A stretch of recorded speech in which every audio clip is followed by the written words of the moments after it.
516장 찬송하십시다. 516장.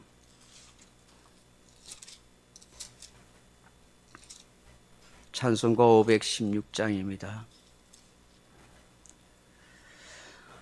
옳은 길 따르라 의의 길을, 세계 만민의 참된 길, 이 길 따라서 살 길을 온 세계에 전하세. 만 백성이 나갈 길, 어두운 밤 지나고 동 튼다. 환한 빛 보아라 저 빛, 주 예수의 나라 이 땅에 곧 오겠네 오겠네.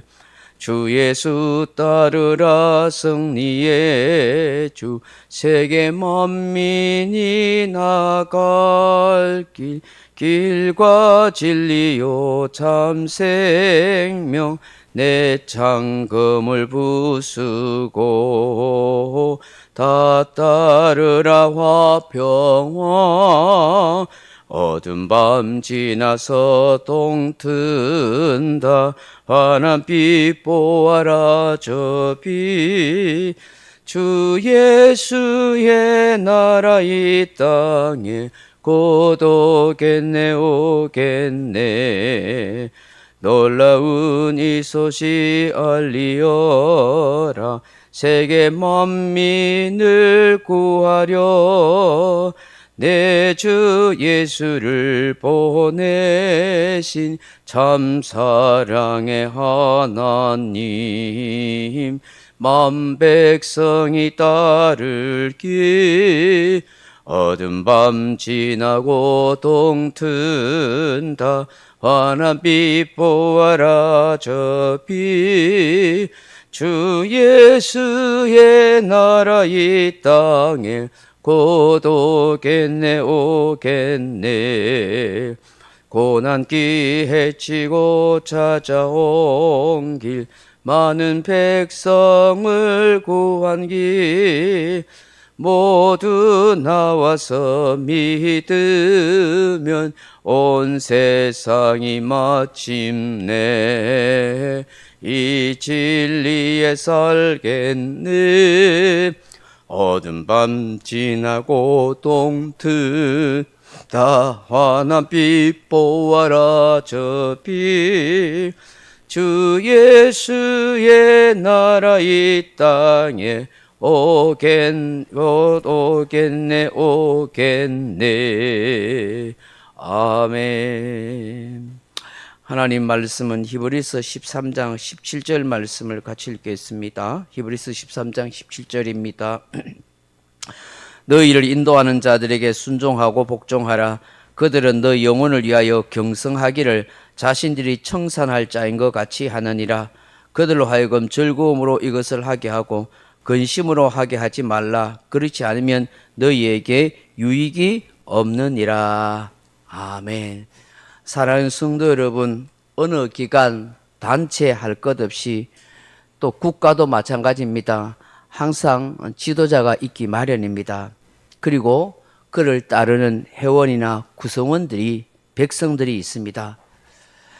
국가, 단체, 기관이 잘 돌아가고 평안하려고 하면 지도자가 잘해야 됩니다. 지도자의 지도력이 뛰어나야 합니다. 그런데 그에 못지않게 그 지도자를 따라주는 사람들이 불평 없이 지도자를 신뢰하고 힘을 밀어주며 잘 따라줘야도 합니다. 그래야 나라도 단체도 기관도 평안하고 잘 발전할 수가 있습니다.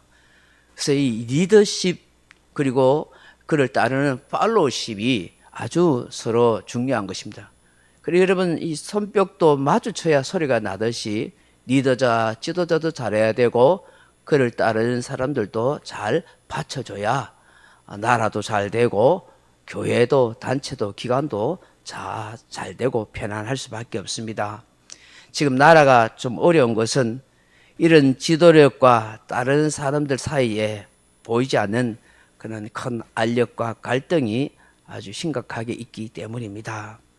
그래서 이 리더십 못지않게 팔로워십도 참 중요하다 하는 것입니다.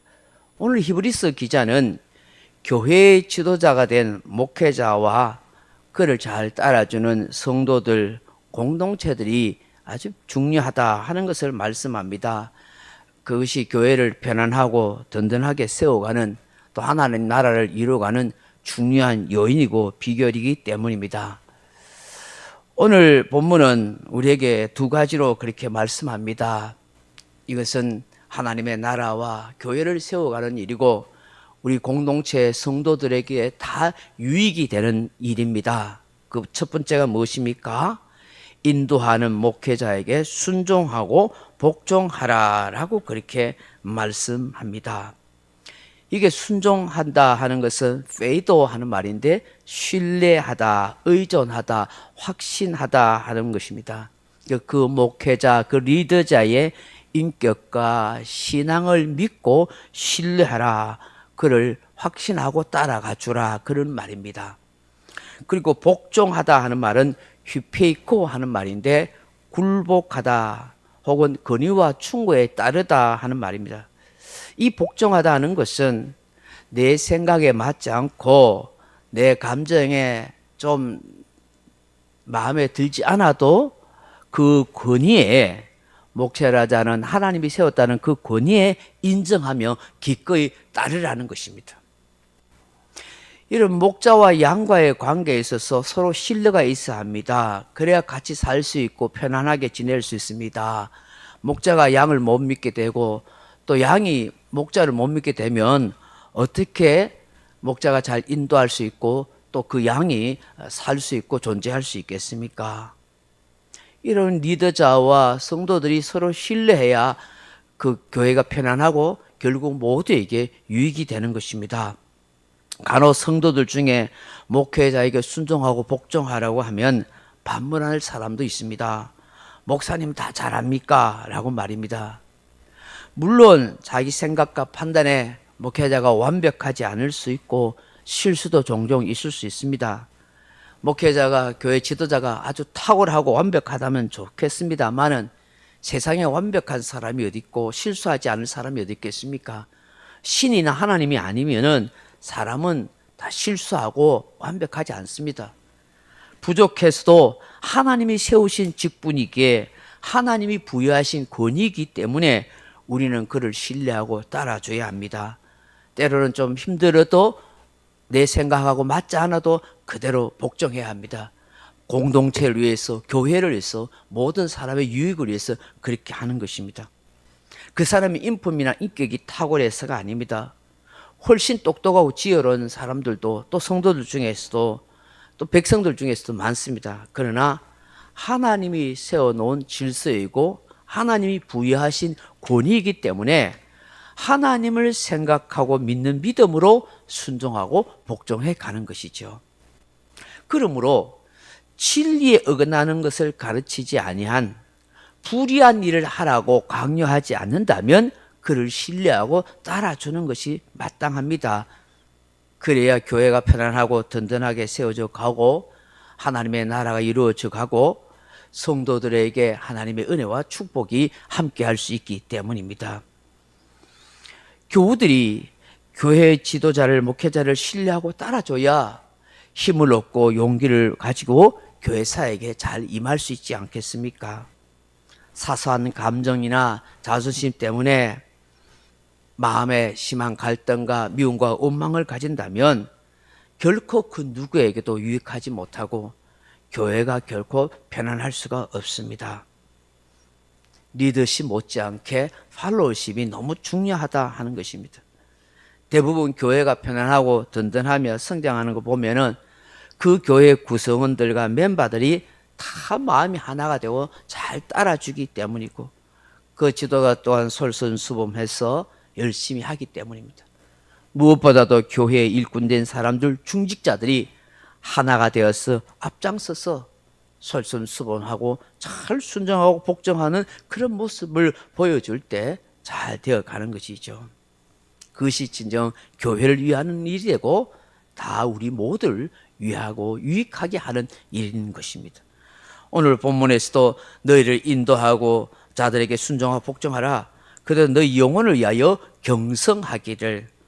이 영혼을 위해서 늘 깨어있고 늘 성도들의 영혼을 위해서 기도하고 그렇게 한다. 그리고 자신들이 청상할 적같이 한다. 하나님 앞에 언젠가는 다 심판받아야 할 것이다. 그 영혼에 대해서 책임져야 한다는 것을 늘 생각하기 때문이다 하는 것입니다. 두 번째 부탁하는 말씀이 뭡니까? 즐거움으로 하게 하라 하는 것입니다.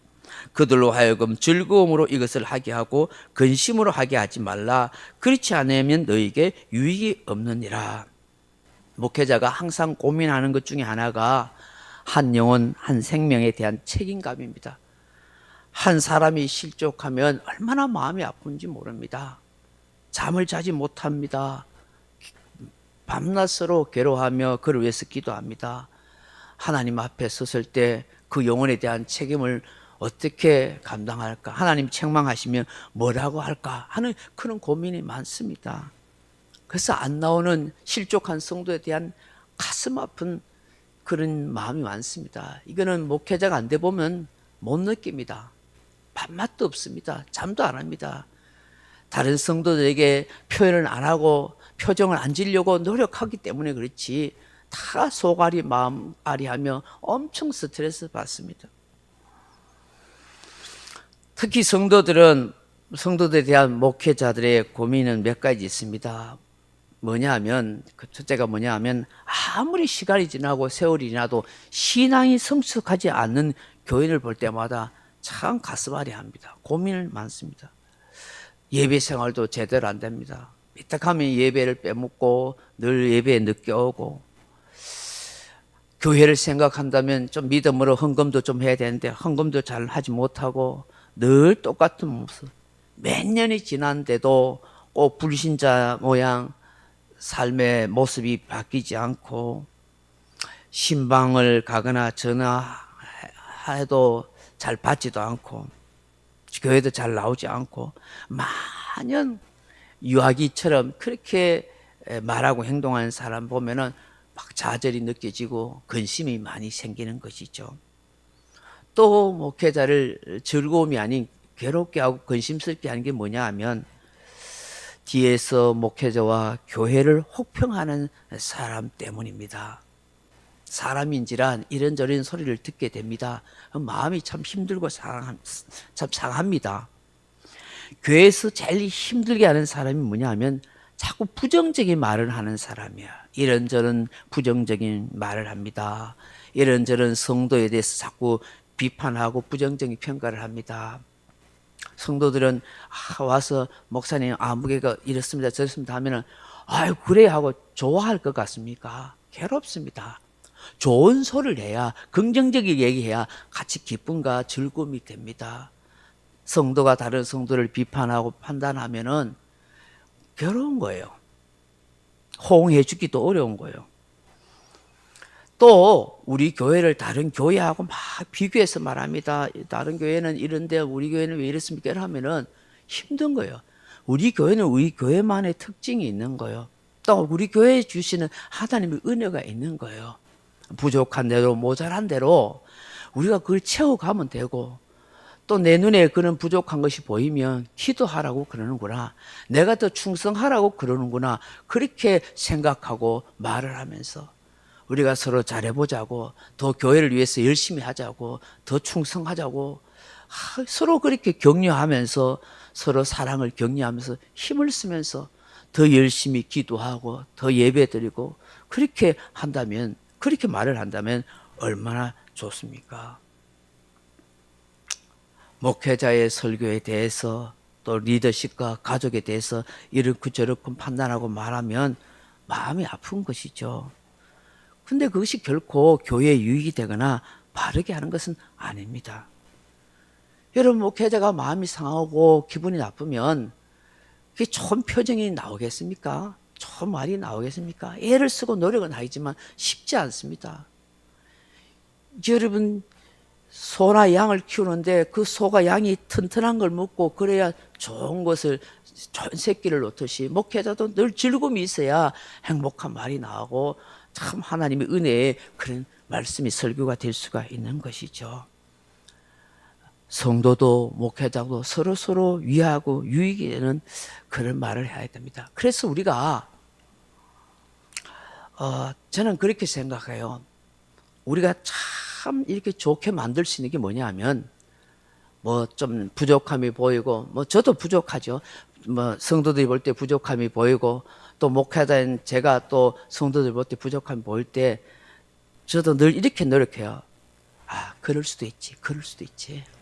그렇게 하면 이해 못할 일이 없어요. 그럴 수도 있다. 그래, 우리 다, 나도 그럴 수도 있는데, 너도 그럴 수 있고, 우리 모두 다 그럴 수도 있다. 그렇게 하면은 다 괜찮은 거예요. 부정적으로 비판할 거 없어요. 그건 유익이 되지 못해요.